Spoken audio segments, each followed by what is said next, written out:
Representing the dual console category, the WorldCat 280 DCX has an overall length of 27 feet 6 inches, a beam of 9 feet 2 inches, and a max horsepower rating of 400.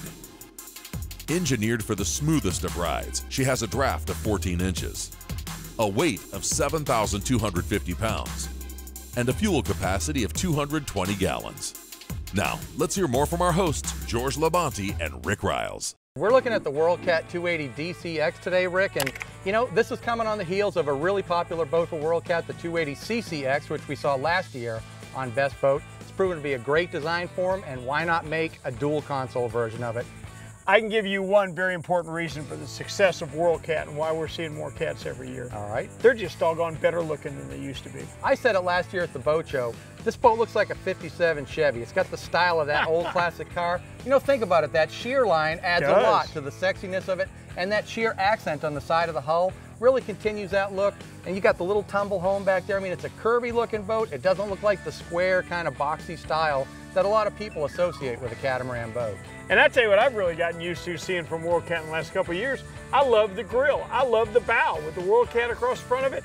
That looks nothing like the cats we were seeing 10, 15 years ago. 57 Chevy, man, I'm telling you. Why don't we climb up inside and take a look at some of the features on it? Cap, I'll tell you one thing about this boat, and it starts up here, but you'll see it in all different areas.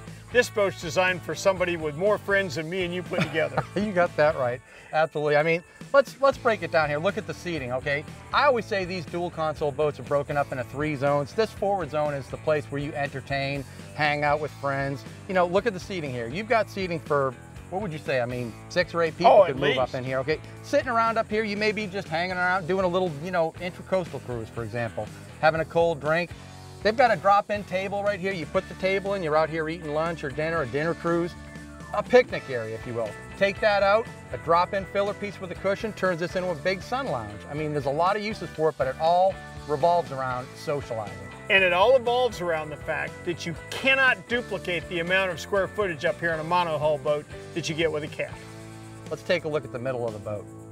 I always love doing the part of the walkthrough where we're in the shade. This hardtop right here, fantastic. You've got a tremendous amount of shade underneath here, which is awesome. And if it rains, obviously you're out of that weather too. It's covering up this entire center section where you're gonna be doing some of the entertaining you do on the boat too here. I mean, it's not all up there. You might wanna move out of the sun and come back here. Plenty of seating for a bunch of people right here too. Okay, one of the benefits of a dual console, you've got twice the amount of space, but importantly, on this one right here, they've got a head, and it's not just a head, it's a freshwater head in there, which is a huge thing. Do you know why? I have no idea. You've stumped me completely. When you let that water sit in that plumbing, that rotten egg smell, and all the algae and stuff that comes out of there, that smell does not go away from a boat, and if you've got that going on in a cabin like this, it's not going anywhere. A freshwater head, you do not have that problem. All right, before we leave the comfort of the shade top right here, we got to point out you've got a nice little fresh air galley back here, Corian countertop, sink, cooler underneath to put your drink box. And you know, this is entirely a third separate area to entertain, but more importantly, why don't we move into the sun one more time and take a look at the back of the boat here. This is what impresses me about this boat as a dive boat. Look at this setup right here.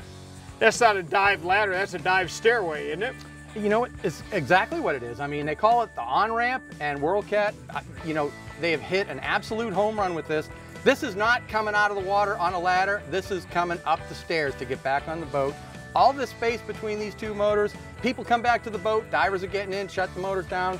No worries about getting near the props. And right here, Rick, there's a flip-down seat. You've got a bench, which you can use to take off your gear or to suit up before you go in the water. This is really, it's tailor-made for putting people in and out of the water. Another thing that we absolutely can't overlook, this boat with twin 200s, unbelievable fuel economy for this boat. I'm so impressed. I ran it this morning, and you know, running at 3,700 RPMs, 30 miles an hour, 2.2 miles to the gallon.